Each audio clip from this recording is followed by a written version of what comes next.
शिष्य ने पूछा कि गुरुदेव, ये तो बहुत ही कठिन मार्ग लग रहा है।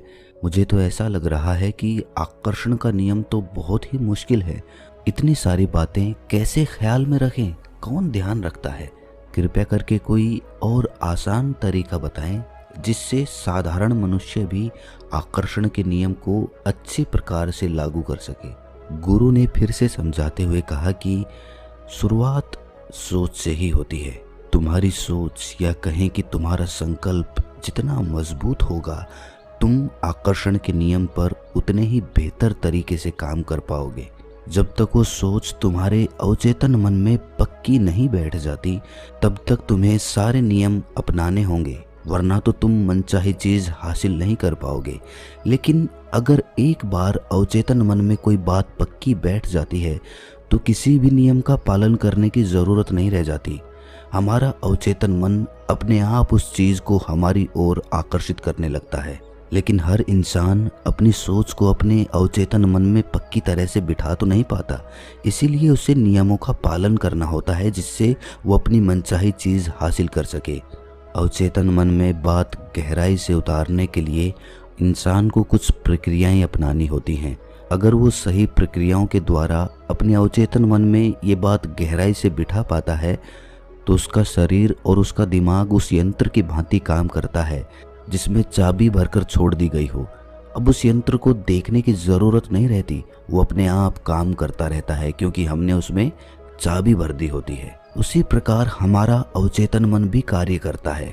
शिष्य ने पूछा कि गुरुदेव, अपने अवचेतन मन में कोई बात गहराई से बिठाने के लिए हमें क्या क्या प्रक्रियाएं करनी होंगी?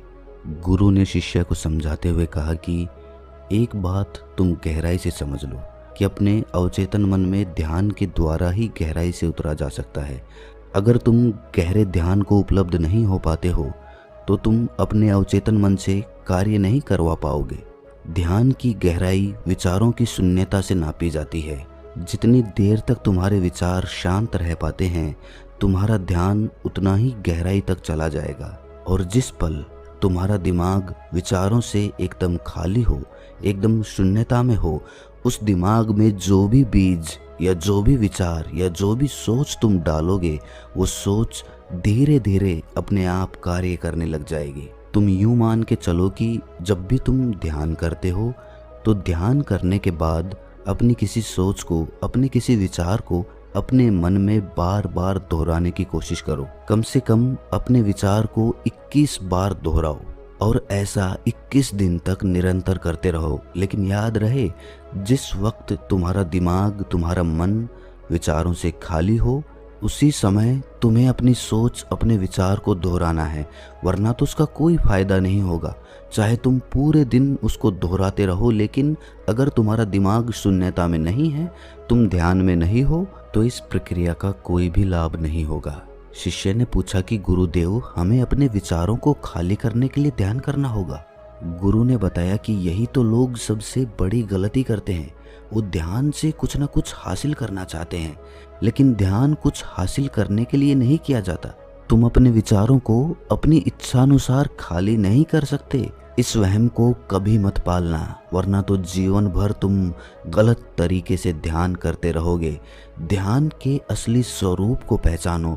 ध्यान किस प्रकार किया जाता है, ध्यान के क्या क्या नियम होते हैं, पहले उसके बारे में पढ़ लेना या किसी गुरु के द्वारा जान लेना आवश्यक होता है। ध्यान हम कुछ हासिल करने के लिए नहीं करते, बल्कि जो भी हमारे अंदर भरा हुआ है उसको खाली करने के लिए करते हैं।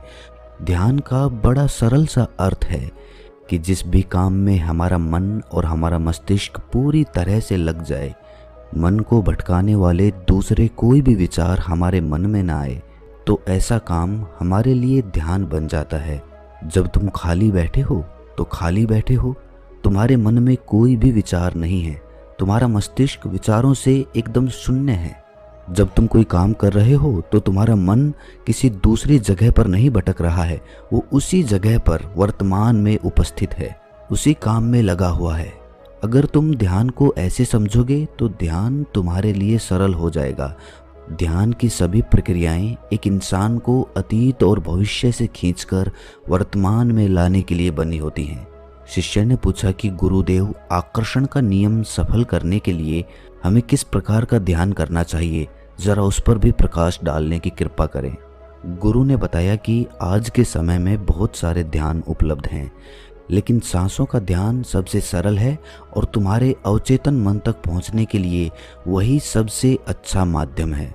तुम कोई भी कार्य करते समय अपनी सांसों पर ध्यान लगा सकते हो, उसमें कोई अड़चन नहीं आती। लेकिन दूसरे प्रकार के ध्यान करने के लिए तुम्हें बैठना होगा, तुम्हें एक प्रक्रिया अपनानी होगी। लेकिन अपनी सांसें हमेशा अपने साथ होती हैं, हमेशा वर्तमान में चलती है। सांसें ना तो अतीत में चलती हैं और ना भविष्य में चलती हैं। सांस वर्तमान का ही एक स्वरूप होता है, इसीलिए सांस का ध्यान आपको वर्तमान में रहना भी सिखाता है। शिष्य ने पूछा कि गुरुदेव, सांसों का ध्यान 24 घंटे किस प्रकार करें? गुरु ने बताया कि अपनी सांसों को देखना शुरू करो। तुम्हारी सांस किस नाक से आ रही है, किस नाक से बाहर जा रही है, नाक के किस हिस्से से टकरा रही है, पेट से जा रही है या छाती से जा रही है। जब तुम इन बातों पर ध्यान देना शुरू करते हो तो तुम्हारा सांसों का ध्यान अपने आप होने लगता है। कोई भी काम कर रहे हो, अपनी सांसों को हमेशा पकड़े रहो। कुछ समय बाद आपके मन की, आपके मस्तिष्क की ये एक आदत बन जाएगी और आदत बनने के बाद ध्यान अपने आप होने लगेगा और आपके विचार उसके बाद अतीत और भविष्य में नहीं भटकेंगे, बल्कि वर्तमान का मजा चखेंगे। धीरे धीरे समय के साथ तुम अपने मस्तिष्क की, अपने मन की परतों को समझने लगोगे। तब तुम्हें खुद ही पता चल जाएगा कि तुम्हारा अवचेतन मन किस प्रकार कार्य करता है, वो कहाँ पर रहता है, उसमें किसी विचार को, किसी सोच को किस तरह डाला जाए। उसके बाद तुम्हें कुछ भी पूछने की जरूरत नहीं रह जाएगी। तुम्हारा रास्ता एकदम स्पष्ट, एकदम साफ हो जाएगा। तुम्हारे सब सवालों के जवाब तुम्हें अपने अंदर से ही मिलेंगे। एक असीम आनंद की अनुभूति तुम्हें होगी।